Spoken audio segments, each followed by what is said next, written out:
राहुल गांधी ने मुंबई से न सिर्फ नरेंद्र मोदी सरकार बल्कि चुनाव आयोग को भी घेरने की कोशिश की और एक बार फिर से उन्होंने ईवीएम पर सवाल उठाए। राहुल गांधी ने कहा कि चुनाव आयोग ईवीएम दिखाने को राजी नहीं है, चुनाव आयोग वीवीपैट की गिनती को राजी नहीं है। राहुल ने भी कहा कि पूरा विपक्ष एकजुट होकर पूरी दम से लड़ाई लड़ रहे हैं।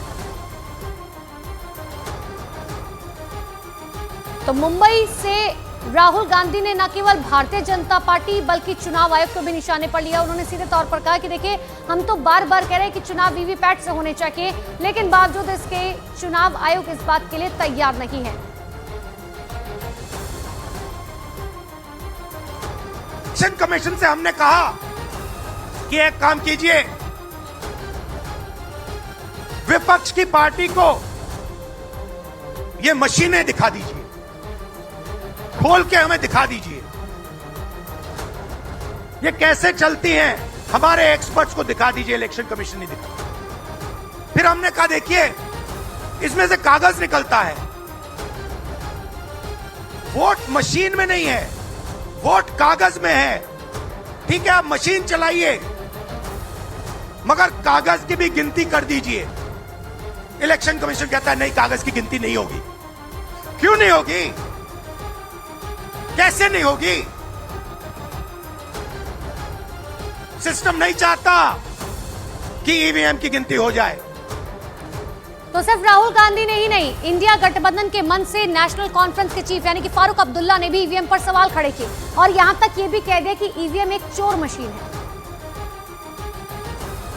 इससे बड़ी बात यह है, उस वोट का आपको बचाना है। ये मशीन जो है ये चोर है। मेहरबानी करके उस मशीन को देखिएगा। जब आप अपना बटन दबाएं, जो कागज वहां से लिखेगा वो देखिए कि आपका वोट उसमें है या दूसरा वोट गया है। हमने बहुत शोर किया, कहा वापस कागज का लाओ, इस मशीन को हटाओ। मुझे उम्मीद है जब इंडिया गठबंधन की गवर्नमेंट आएगी उसमें यह मशीन खत्म हो जाएगी।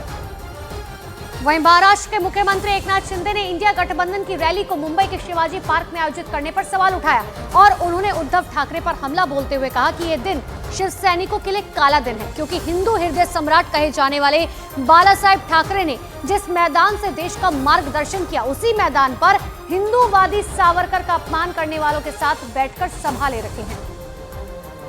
हाँ, मैं आज का दिन ये शिव सैनिकों के लिए काला दिन है, काला दिवस है, ये ब्लैक संडे है, क्योंकि जो शिवतीर्थ शिवाजी पार्क, ये शिवाजी पार्क से हिंदू हृदय सम्राट बाला साहेब ठाकरे जी ने पूरे देश को मार्गदर्शन किया।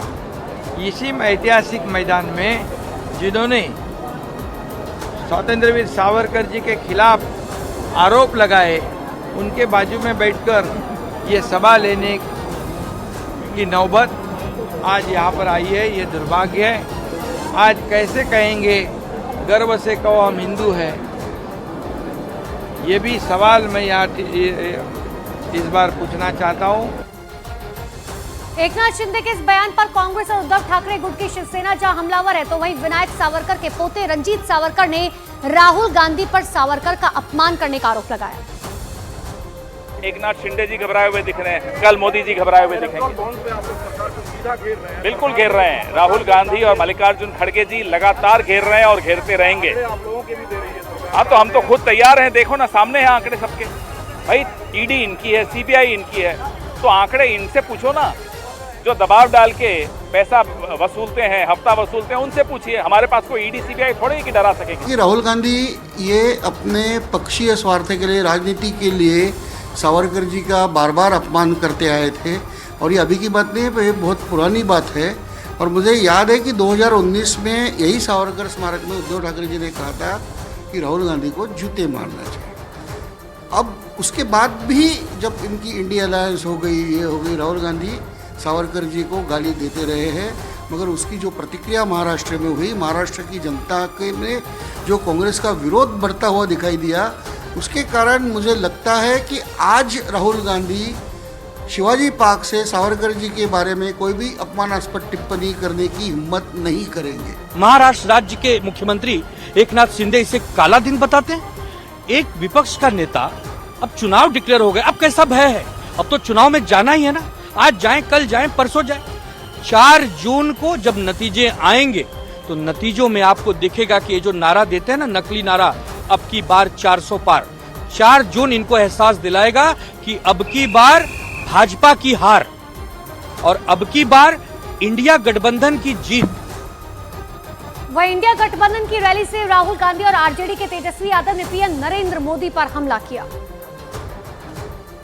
शक्ति के मैं बात कर रहा हूं। उन्होंने उनका गला पकड़कर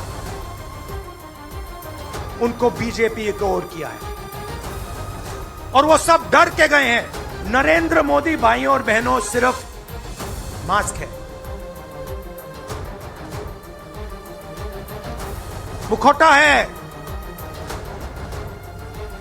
जैसे ये बॉलीवुड के एक्टर हैं, उनको रोल दिया गया है कि भैया आज सुबह आपको ये करना है, कल आपको ये बोलना है, परसों आप ये करोगे, सुबह उठ के समुद्र के नीचे जाओ, चलो सी प्लेन में उड़ो। 56 इंच की छाती नहीं है, खोखला व्यक्ति है। हम मोदी जी को चैलेंज करते रहे, मोदी जी सबसे पहले, बाद में जो गारंटी देना देना, लेकिन अगर मेरा चाचा का गारंटी देके दिखा दो पहले कि वो फिर से पलटेंगे कि नहीं पलटेंगे। तो हम लोग चलो बिहार में चाचा जी गए तो गए, हमारी शुभकामनाएं, बड़े हैं, अभिभावक हैं, लेकिन वहां जो आवाम का ताकत मिल रहा है, राहुल जी आए थे, सब लोग आए थे, जो प्यार मिल रहा है वो हम इतना आप लोगों को कह सकते हैं कि बिहार में भाजपा जो भी सोचती हो, सर्वे वाले कुछ भी दिखाते हो, गोदी मीडिया के लोग, लेकिन बिहार में इस बार चौंकाने वाला रिजल्ट हम ला करके देने का काम करेंगे। वहीं बीजेपी ने इस बात का दावा किया कि वो 400 पार जाएगी और कुछ लोग 4 का आंकड़ा भी पार नहीं कर पाएंगे। 4 जून को 400 पार संजोग है, लेकिन है कि नतीजे 4 जून को आ रहे हैं। हमने तो 400 पार का नारा आज से 2 महीने पहले लगा दिया था। इंडिया गठबंधन के मन से एनसीपी के शरद पवार ने भी मोर्चा खोला और बीजेपी के नारे मोदी की गारंटी पर बीजेपी को घेरते हुए कहा, ये झूठी गारंटी है। की गारंटी, ये गारंटी चलने वाली गारंटी नहीं, ये गारंटी में सिक्योरिटी नहीं है और इसलिए गलत गारंटी देकर, गलत आश्वासन देकर उन्होंने एक हम लोगों को अलग रास्ते पर लेने की कोशिश की।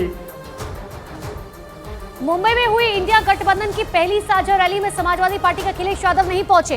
पहले उनका रैली में जाना का कार्यक्रम तय था, लेकिन रविवार को पहले खबर आई कि तबीयत खराब होने की वजह से अखिलेश यादव राहुल गांधी की न्याय यात्रा के समापन पर आयोजित रैली में नहीं जा सकते। लेकिन बाद में अखिलेश यादव का राहुल गांधी के नाम लिखा एक खत सामने आया, जिसमें उन्होंने वजह बताई कि चुनाव के ऐलान के बाद 20 मार्च से ही नामांकन शुरू हो रहा है, लिहाजा वो तैयारियों में व्यस्त है और रैली में शामिल नहीं हो सकते।